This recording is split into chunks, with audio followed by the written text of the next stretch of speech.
Thank you again for joining me, David Etienne, at Etienne's Place. Happy to have you back, and I hope you had rather a peaceful, productive weekend that was. Now, some time ago, I had mentioned to a certain extent the whole concept or topic of personal financial planning. In recent times, I've had a number of requests for some more in-depth look at this topic. And so what we'll be doing between now and the next, say, 4 or 5 weeks is to look at personal financial planning. We're going to be looking at the various components, the necessary considerations, etc. Now, it is possible that I may interject other areas, other topics during that 5 week period. I may not have a straight 5 week personal financial planning session going through. So I may, not sure, but I may, inject some other topic here or there. But basically, over the next 5 to say 6 weeks, we intend to basically look at personal financial planning, looking carefully at the various components, what one needs to be looking out for, the information that you need to have, and the pros and cons, of course, of the various financial planning decisions that we can make. Now, when it comes to personal financial planning, there's always two different sectors represented by two different mindsets. There's the argument that I can only start to look at some serious personal financial planning when I've started to acquire wealth, when I have enough money. As a matter of fact, some individuals go as far as to say, I cannot even think about saving until I start to earn a larger income. The income that I'm getting now is just for me to go to the supermarket, get myself some groceries, go to the stores, get clothes, etc., etc. So savings is not even a consideration just now. Now, that is far from the truth, and that is an incorrect approach. So today we're going to introduce the whole concept of personal financial planning. Now, I want to first of all take you through just more on a bullet point, format. I want to take you through the factors that we should be considering as we go about putting together our personal financial plan. Okay, the factors. Bear in mind that, as usual, I'm giving you a full platter of considerations. Of course, depending on your specific situation, your specific circumstance, then you may find that some applies to you, some apply to you, others do not. It's just for you to at least have all the information and you can determine with guidance, with help, exactly what is applicable, what is not, what is of use to you, what you prefer, not to venture in. Okay, good. Let's start at the beginning. The first factor that we want to look at, obviously, is what we call, or it is really your present income. Your present income, and naturally, your desired future income. You have to start where you are. So you need to look at what's my present income. And looking at your present income is usually done in relation to the demand on this present income. Okay, so you're going to look to say, okay, I have X dollar of income per period, my expenses are Y. How well does my income cover my expenses? And also, after covering the expenses, do I have what I call residual income here or there? So you're going to look at your current income. At the same time, look at your desired future income. Because at the heart of it, remember now, personal financial planning has basically two aspects to it. There is the protection protection of current wealth, the protection of current earnings potential, but there's also the projection of future income. So we want to look at how do we protect our today's income or today's wealth, but at the same time, we want to look at the accumulation of future wealth. How do we go about acquiring future wealth? Because key to this discussion is the fact that there will come a time when we are unable to work as hard to earn this level of present income. And so we want to ensure that we have designed, we have crafted a way to generate future income. So we look at our present income and we also look at our desired future income. Good. That's one thing we need to consider. Next thing we want to look at is what we refer to as liquidity. Simply put, liquidity is really cash or what we call cash equivalents. Your cash or your cash equivalents, meaning, your access to cash, your access to now spending ability. So you look at your liquidity, how you are. For example, to explore the whole issue of liquidity, you may have a lot of value, but it may be tied up in fixed assets, it may be tied up in long-term investments, etc. So that if you should have an emergency tomorrow morning, you may find that though you have value, it is not readily available. And that is why we talk about liquidity, mean raw, real cash in your pocket or cash equivalent, and generally speaking, how easy it is for you to access cash or to convert some of your investments into ready cash. That's why we talk about things like money market and different from CDs, different from buying stocks and shares, etc., which we'll look at later on in the discussion. In the broad picture, some of us again are fortunate to be poised for some sort of inheritance down the road. Okay, so if that is the case with you, then of course that is something you'll also want to be considering as you go forward, putting together your financial plan. Good. Now, I want to look at what is referred to as standard of living. Standard of living. Now, remember, we're talking about today's picture. We're looking at how do we secure our today's wealth, but more importantly, we're looking at how to go about generating future wealth. Now, your approach to future wealth generation, of course, is going to be, among other things, dependent on what you want 10, 15, 20 years down the road. So, for example, some individuals will say, I want to maintain the same standard of living. So I'm accustomed to taking my twice a year vacations. I can pamper myself, I can go shopping, etc. And I want to be able to do all these things when I have stopped working and I'm moving into my retirement years.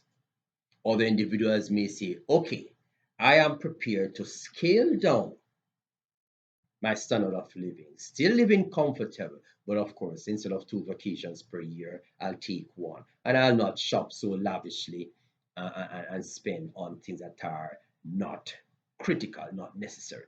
So you may decide I want to maintain my standard of living. You may decide I'm going to cut it back, okay? Or you may decide, as some do, that and once I've retired, then I'm going to live it up. I'm going to really go to town. And so you want to be able to do all the extravagant things that you are not doing now because you're tied down with the job.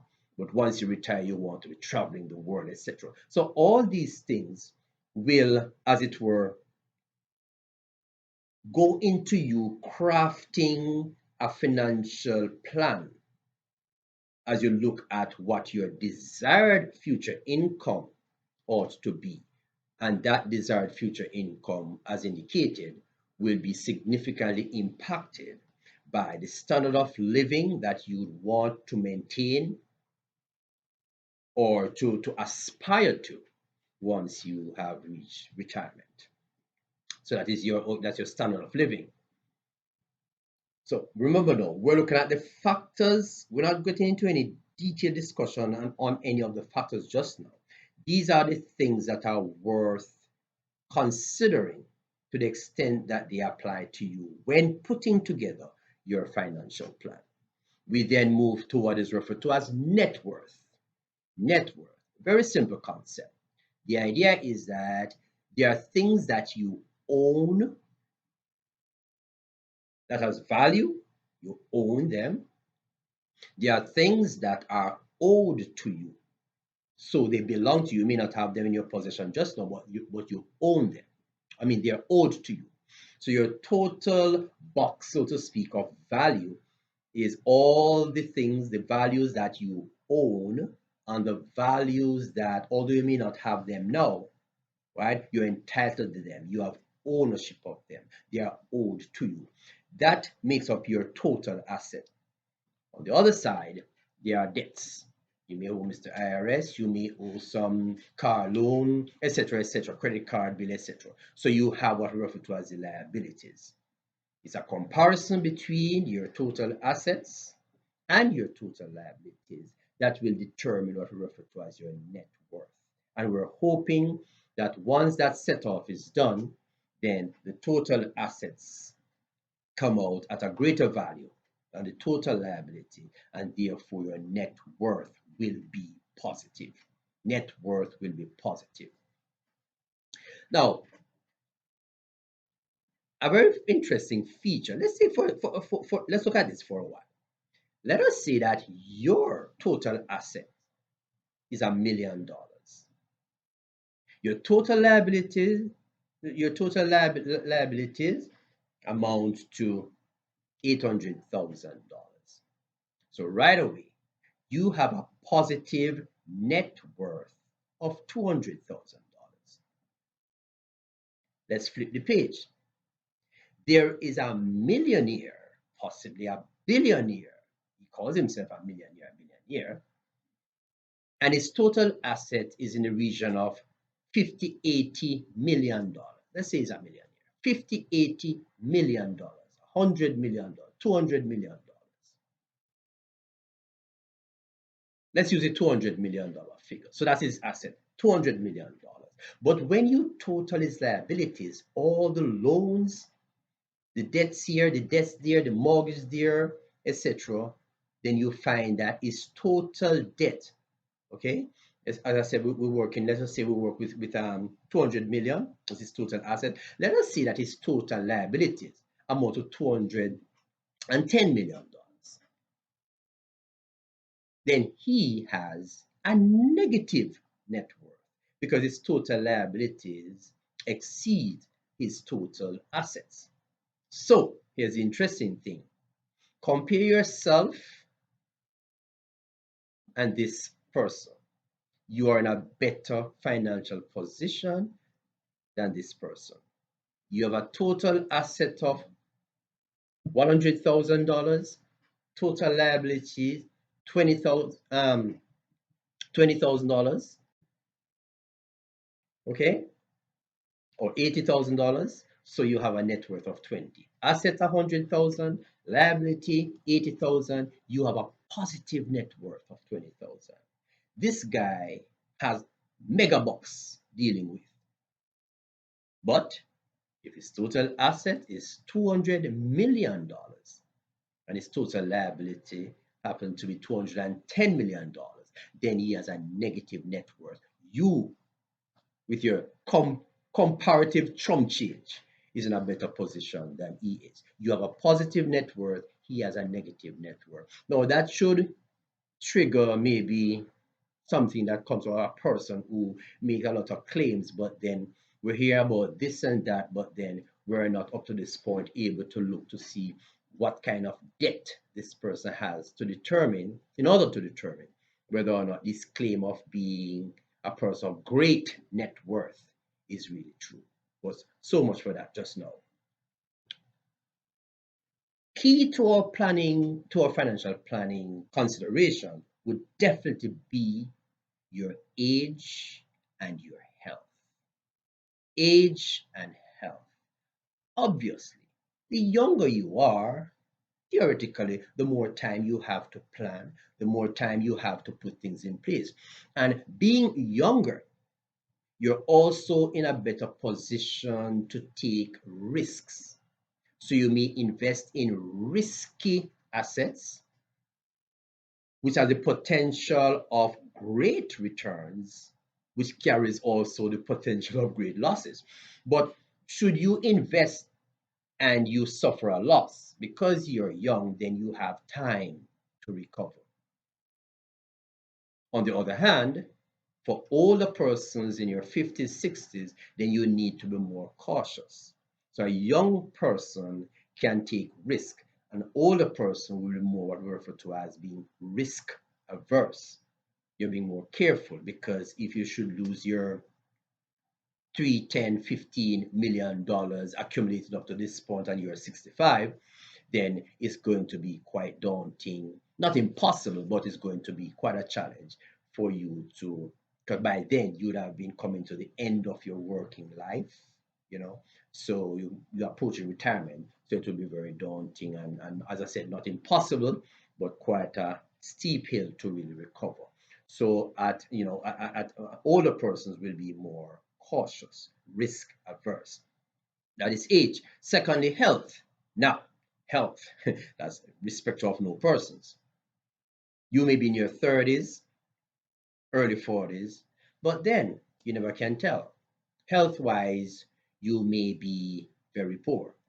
And so your earning potential would have been significantly reduced. And so, what you do, how you strategize as far as your financial plan is concerned in relation to present income and desired future income is definitely going to be different and is going to be impacted by the fact that your health is a consideration. Well, if nothing else, with bad health, those medical bills are going to be pretty high. Okay, so again, age and health are going to be key factors, key components to be considered as we put together our financial plan. Um, Now, we mentioned that a little earlier on, but I'll still touching on it now. Investment preference. Investment preference. Of course, there are a lot of things that one can invest in as you put together your financial plan. But yes, some investments have high potential returns. High potential returns. Along with these high potential returns come high potential risks.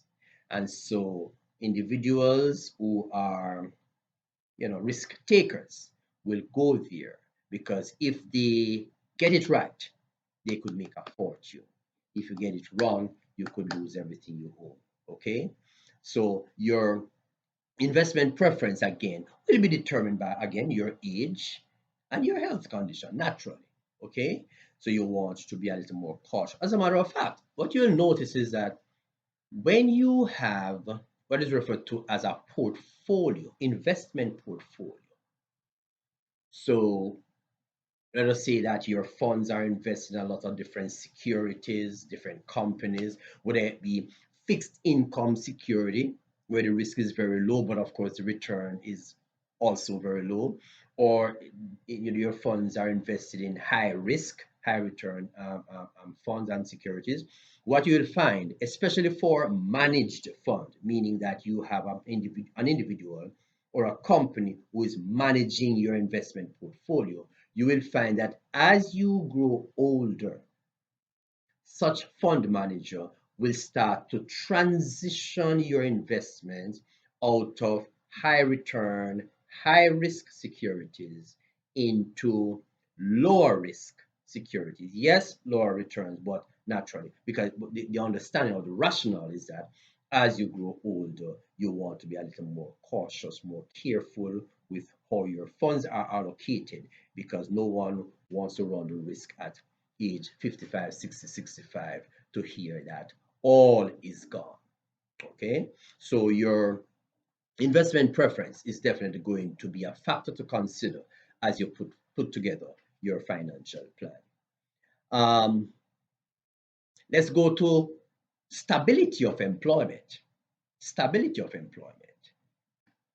There's no point putting together a financial plan for the next 10, 15 years that is predicated on earning a particular income, steadily earning this income, if your current employment is seasonal or your current employment is in, or the continuity of your employment is in question. Now, don't get me wrong, because your employment is seasonal or otherwise, should not be a deterrent as a matter of fact, it should be an encouragement for you to embark on proper financial planning. Or we're saying that in putting together this plan, you need to be sensitive and you reflect that reality that your earnings are seasonal.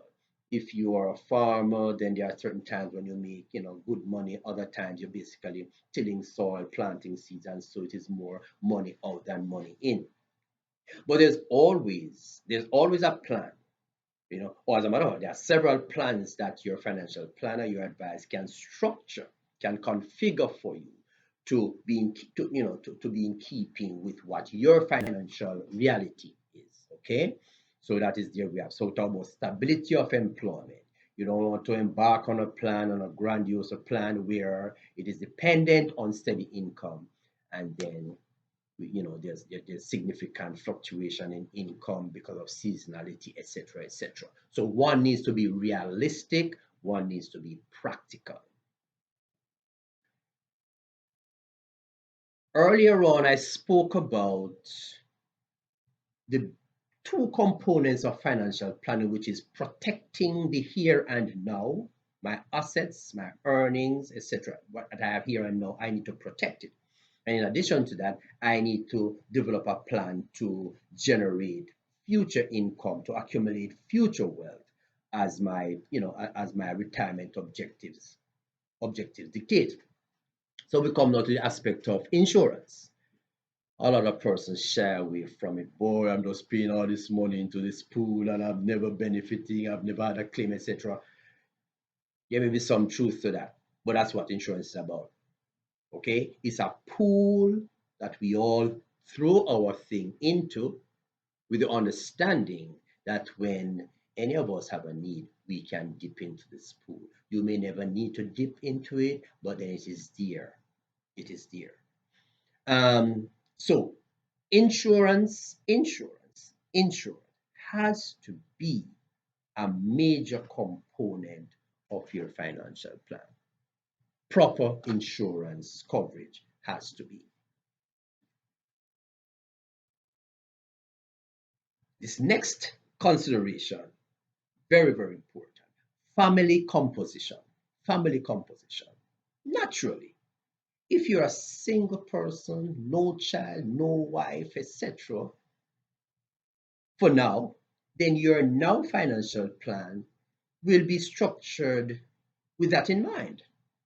However, if it is your intention within the next 3, 4, 5 years to start to have a family, etc., then you need to realize that whereas my plan for here and now is structured thus, I need to be cognizant of the fact that major overhaul to this plan will be necessary as I move into that other phase of my life where there comes family, there comes children, etc. Okay, because right away, once we talk about children, then there's going to be the whole aspect of college funding. One of the things we'll be talking about later down the road. Okay, and we also talk about the type of investment one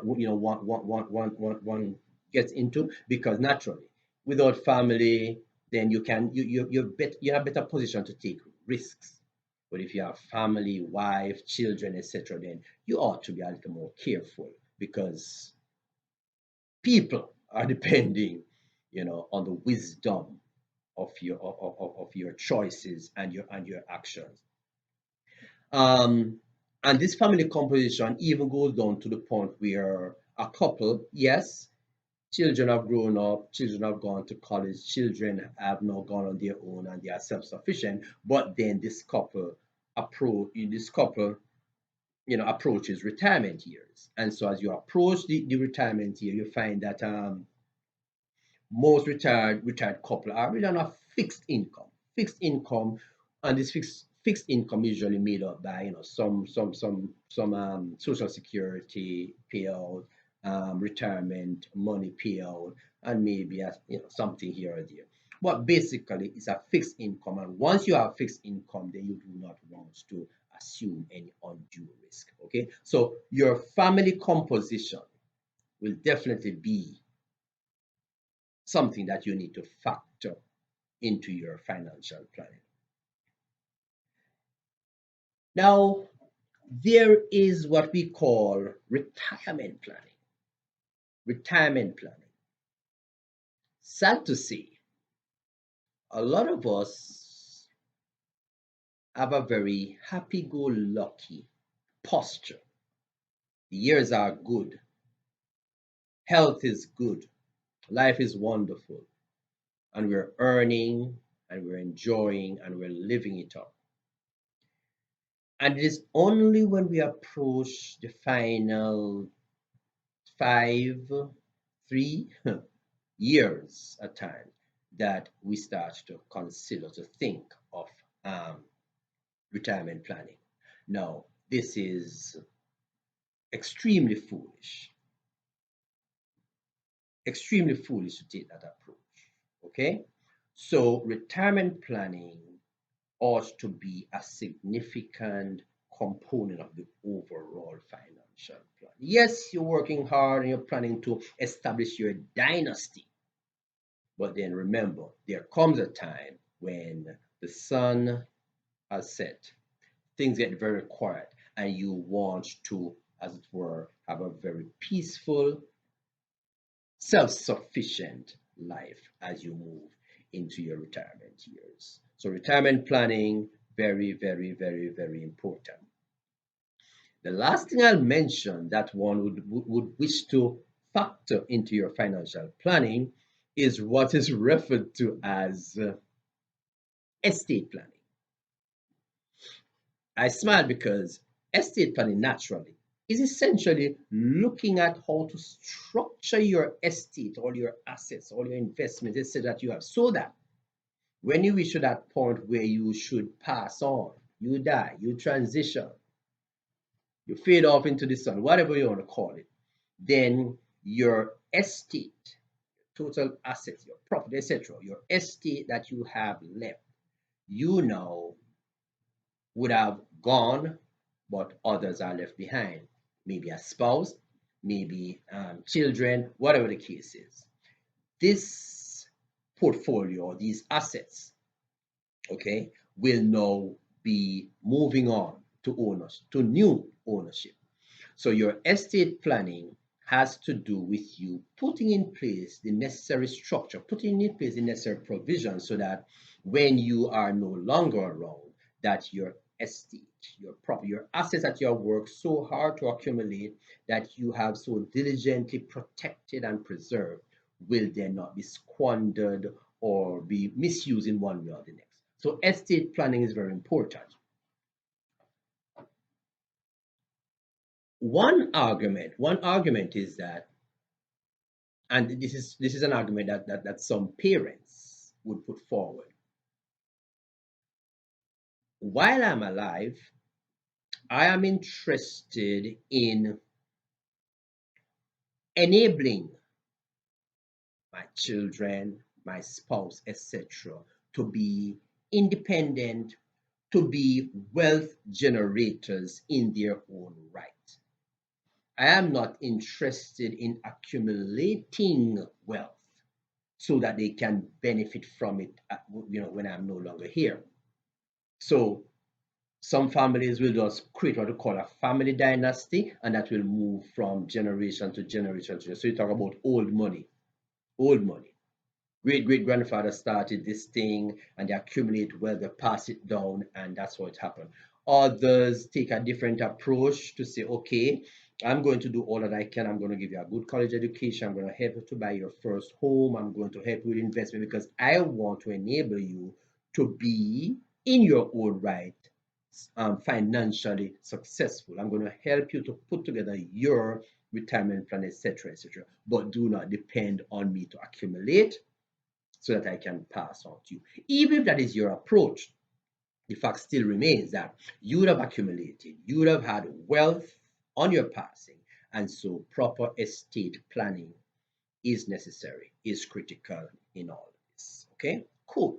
So those are some of the factors that we would want to consider. Remember, I said earlier on that maybe not all will apply to everyone, but to the extent that you looking through, you will see the things that are applicable to you then to be worthwhile and advisable for you to include them. Remember to, like to say, because you're not alone. You're not on your own. So you have your advisor, you have your banker, you have your accountant, your business advisor, whatever it is. They will be able, will be able to give you the proper guidance, the proper counsel, and if they are not able to, they can direct you as to where you can go to find the information that you need to put together what can be referred to as a credible financial plan, both for now as you accumulate the here and now wealth, but also as you prepare to ensure that come those twilight years, you are comfortable, you're not anxious, you cannot continue to have a little vacation, continue to basically live either at the same levels, same standard of living, or even if it is at a reduced level, it is still comfortable. That is important. Cool. So then, in the coming weeks, we're going to be looking at some key topics. Key topics. Each of these now will go, of course, a little more detail specific to that topic. So I'll just kind of quickly run through them. We're going to be looking first at personal financial statement, how you prepare your personal financial statements. We had some time ago talk about budgeting and cash flow. We'll mention it again. But right now, being able to prepare your first, your personal financial statement is very important because that is what is going to give you the picture as to where you are now. And usually you need to know where you are at the beginning of the process because that will guide you as to how you go forward. We're also going to be looking at career planning. Career planning. Okay? We look at planning for college, whether for yourself or for your children. Banking and what we call cash management. Very important.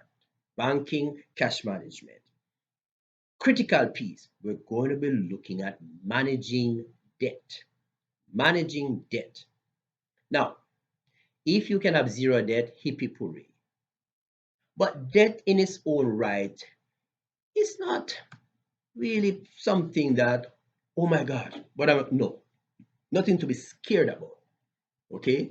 Debt, excuse me, debt has its place, it has its purpose, it has its value. A number of millionaires around or successful people have built their dynasty on debt. Because there's a way to utilize debt, there's a way to manage debt, and you do not have to be as it were, drowned in debt to the point where your financial plan go to ruins. Okay, so we're gonna be speaking about managing debt. Investment planning, critical. We'll get it more details in investment planning. Retirement planning, I mentioned earlier on, and estate planning. Once again, tell people, remember, the information that we present here and that I'll be presenting to you for the next couple of weeks are general information, not meant to be financial advice on which I expect you to go out and act, but they are meant to give you information that can guide you in the right direction towards finding out what you should do, what way you should go, what is best for you. So take all the information of the coming week under advisement. Okay, it is actually establishing for you a platform from which you will launch into your financial plan. All right. So thank you once again, David Etienne here at Etienne's Place. Always a pleasure having you joining me. And I always encourage you to subscribe to my channel, and keep yourself informed, keep yourself empowered. That's what it's about. Empowerment. Knowledge is power. Knowledge is power. Sometimes when sometimes you sit and you listen to individuals, speaking, discussing a topic, and because you know what you know, you just listen to them, and sometimes you know that they're just talking nonsense, and you just smile. Okay, so, okay, I know that's not how it is. I may not know all the details, but I know that something about what he's saying is not correct. Okay, knowledge is power. Be informed. So thank you once again for joining me, and I'll catch you again next week as we continue in our discussions on personal financial planning. Bye.